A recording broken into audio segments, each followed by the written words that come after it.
Hello friends and welcome to SN study station.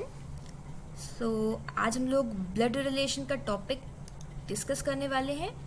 Blood relation में हम लोगों ने already indicating form and puzzle form cover कर लिया है।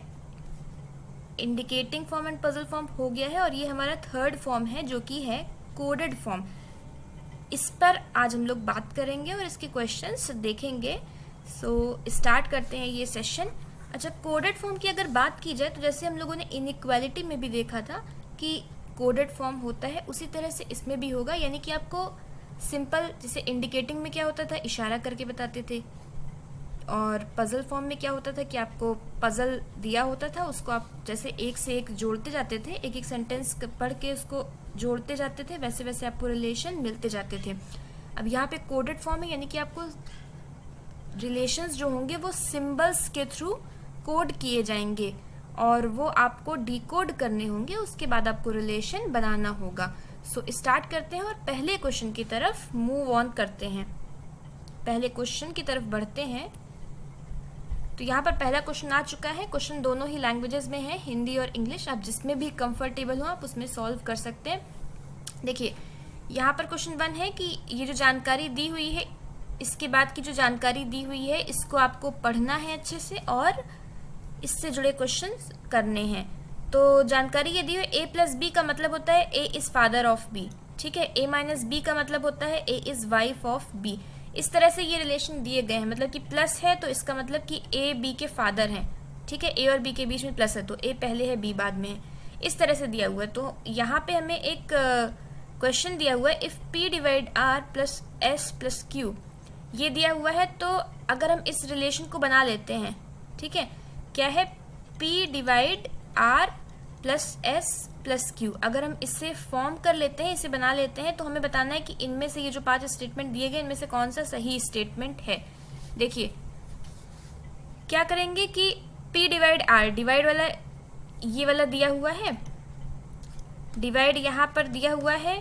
डिवाइड का मतलब होता है a is daughter of b, यानी कि p is daughter of r, ठीक है। p r की बेटी है तो p is daughter of r, इस तरह से बनाते हैं। ये हम लोगों ने बनाना तो सीखा ही हुआ है। फिर है r प्लस s, प्लस का मतलब होता है ये a is father of b, यानी कि r is father of b, तो r पिता है किसके, b के, तो b जो होगा वो p का सिबलिंग हो जाएगा। अभी भाई या बहन पता नहीं आगे, ठीक है। s प्लस q, अच्छा r प्लस s था, सॉरी r प्लस s था ना, तो यहाँ पर आएगा s, यहाँ पर लिख देंगे s को। अब s प्लस q, अब s q के पिता है तो s पिता है किसके, q के। ये हमारा जो रिलेशन चार्ट है, जो हमारा जनरेशन ट्री है वो बन गया है। अब हमें ये देखना है कि हमें क्या दिया हुआ है। देखिए पूछा क्या जा रहा है कि इनमें से कौन सा स्टेटमेंट सही है। पहला है p is daughter of q, p q की बेटी है, नहीं, गलत है। p q की बेटी नहीं है, पहला वाला गलत। दूसरा वाला है q is aunt of p, q जो है वो p की आंट है, बिल्कुल गलत है। p is aunt of q, p जो है वो q की आंट है, हाँ ये तीसरा वाला स्टेटमेंट बिल्कुल सही है, p जो है वो q की आंट है, ठीक है, क्योंकि वो s की बहन है और s जो है वो q के पिता है, तो p जो हो जाएंगी वो q की आंट हो जाएंगी, यानी कि बुआ हो जाएंगी। तो ऑप्शन नंबर सी के साथ जाएंगे। अब चलते हैं अगले क्वेश्चन की तरफ। आई होप कि आप लोगों को समझ में आ गया होगा कि कोडेड फॉर्म के क्वेश्चन कैसे सॉल्व करने हैं। सेकेंड क्वेश्चन, इसमें भी ज़्यादा कोई प्रॉब्लम नहीं होती है, बस क्या करना होता है, हमें जो भी हमें स्टेटमेंट्स दिए होते हैं उनको डिकोड करना होता है, दैट्स इट। दूसरा क्वेश्चन है कि आपको जो स्टेटमेंट्स दिए जा रहे हैं, अच्छा यहाँ पे ये कोडिंग दी हुई है, तो कोडिंग हम लोग अभी देख लेंगे जो क्वेश्चन दिया होगा उसके हिसाब से, ठीक है।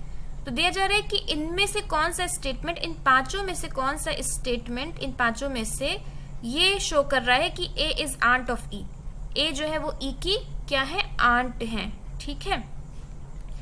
a आंट होनी चाहिए किसकी, e की, ठीक है, यानी कि e के कोई मदर या फादर होंगे, यहाँ पे उनकी बहन है a, ठीक, इस तरह से बनना चाहिए a और e के बीच में। ओके, देख लेते हैं कि किसमें ऐसा रिलेशन बन रहा है। सबसे पहले दिया हुआ है ऑप्शन नंबर ए में a plus b minus c, plus का मतलब क्या होता है, mother, a is mother of b, यानी कि पहले वाला जो है वो दूसरे वाले की क्या है, माँ है, तो ए इज मदर ऑफ बी, ठीक है, हो सकता है यहाँ पे।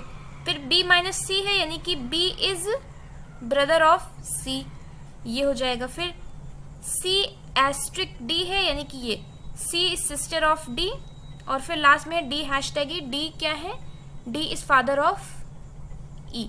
अच्छा ये तो तीसरी जनरेशन में आ गया ए और ई, ये तो होगा नहीं, मतलब पहला वाला गलत हो गया। दूसरे वाले पे चलते हैं, तो दूसरे में है ए हैशटैग बी। हैशटैग का मतलब क्या होता है, हैशटैग का मतलब यहाँ पे दिया हुआ फादर, मतलब कि ए बी के पिता होंगे, तो हमें ए को आंट बनाना है, तो ए मेल नहीं हो सकते, फीमेल होंगे, तो ये यहीं से कट कर देंगे। तीसरे वाले में है एस्ट्रिक यानी कि ए इज सिस्टर ऑफ बी, ठीक, तो ए जो है वो बी की क्या है, बहन है, ठीक है। यहाँ पे दिया हुआ ना एस्ट्रिक का मतलब होता है कि पहले वाले दूसरे वाले की बहन है, ठीक है।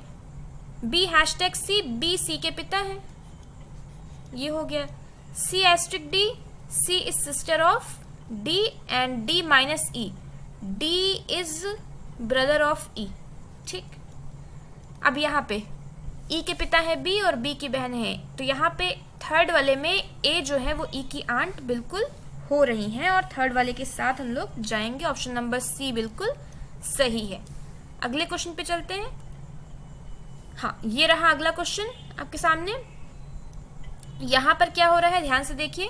यहाँ पर भी आपको क्या दिया हुआ है, एक स्टेटमेंट, एक एक्सप्रेशन दिया हुआ है क्यू प्लस आर इंटू, ये वाला एक्सप्रेशन दिया है into P minus S divide T, ठीक। यानी कि आपको इससे जनरेशन ट्री बनाना है और बताना है, क्वेश्चन पूछा जा रहा है कि how many males are there, कितने मेल्स, कितने पुरुष हैं, ठीक है। तो देख लेते हैं, बना लेते हैं। सबसे पहले दिया हुआ क्यू प्लस आर, प्लस का मतलब क्या होता है, A is father of B, ठीक है, यानी कि Q is father of R, ये हो जाएगा। फिर आर इंटू पी, इंटू मतलब husband, R is husband of P, R अगर हस्बैंड है पी के तो पी उनकी वाइफ हो जाएंगी, दोनों का gender clear. P minus S यानी कि P sister of S, P S की बहन है, ये हो जाएगी। And S divide T, S divide T यानी कि S is brother of T, ये हो जाएगा, ठीक। अच्छा, आपको बताना है कि कितने पुरुष हैं, कितने मेल हैं। अच्छा ये बताइए, बाकी तो हम बता सकते हैं, बट क्योंकि हमें टी का जेंडर नहीं पता है, तो यहाँ पे हम नहीं बता सकते हैं कि टी मेल होगा कि फीमेल, इसलिए ऑप्शन नंबर डी टिक करेंगे, कैन नॉट बी डिटरमाइंड, कि इसका आंसर बताया ही नहीं जा सकता है, ठीक है। आई होप क्लियर है। अगर हमें टी का जेंडर क्लियर होता, मान लीजिए कि अच्छा वैसे टी के अलावा क्यू, आर और एस, ये तीन तो मेल हमें दिख ही रहे हैं। अब अगर टी फीमेल होगा तब तो 3 हमारा आंसर करेक्ट है, अगर टी मेल हो जाएगा तब हमारा 4 आंसर करेक्ट होगा, मतलब कि 3 या 4 हो सकता है, ठीक है। बट हमें कंफर्म नहीं है कि क्या होगा एक्चुअल में। क्यों नहीं कंफर्म है, क्योंकि टी का जेंडर नहीं क्लियर है, इसलिए हम लोग ऑप्शन नंबर डी के साथ जाएंगे कि इसका आंसर नहीं किया जा सकता। चलते हैं अगले सवाल पे। तो ये लास्ट क्वेश्चन है इस सेशन का। यहाँ पर क्या हो रहा है कि दिया हुआ ए प्लस बी हैशटैग सी माइनस डी, इस कोडेड फॉर्म को हमें बनाना है, ठीक है। फिर बताना है कि ए इज डी, ए जो है वो डी का क्या है, ठीक, बना लेते हैं। ए प्लस बी का मतलब है, प्लस का मतलब होता है mother, A is mother of B, ठीक। बी हैशटैग डी, हैशटैग का मतलब सबसे पहले दिया हुआ है father, B is father of D, तो बी जो है वो डी के पिता है, सी के पिता है सी, बी हैशटैग सी है। सी माइनस डी, माइनस का मतलब होता है brother, C is brother of D, ठीक। तो ए जो है वो डी की क्या है, फीमेल हो रही हैं थर्ड जनरेशन में, तो ए जो है वो डी की ग्रैंड मदर हो रही हैं, दिख रहा है ना। तो यहाँ पे ऑप्शन नंबर बी के साथ जाएंगे, ठीक है। देखिए हम लोगों ने रिलेशन डायग्राम जो है, हम लोगों ने रिलेशन देख लिया है। स्टार्टिंग में हम लोगों ने देख लिया था कि कितने तरह के रिलेशन होते हैं, कैसे बनाते हैं, इसे कैसे फॉर्म करते हैं, कैसे मेल फीमेल को बनाते हैं, ठीक है। जनरेशन ट्री ओवरऑल कैसे बनाया जाता है ये हमें मालूम है। अब हम लोग सिर्फ कोडेड फॉर्म डिस्कस कर रहे हैं, ठीक है। तो ये आज के सेशन का लास्ट क्वेश्चन था, आज के सेशन का। उसके बाद आपके लिए ये होमवर्क क्वेश्चन है। आई होप कि आप लोग ये इजीली कर लेंगे, ठीक है। Okay, so take the screenshot. Thank you so much for watching this session. Please share this video and subscribe to my channel, which is SN Study Station. Thank you for watching.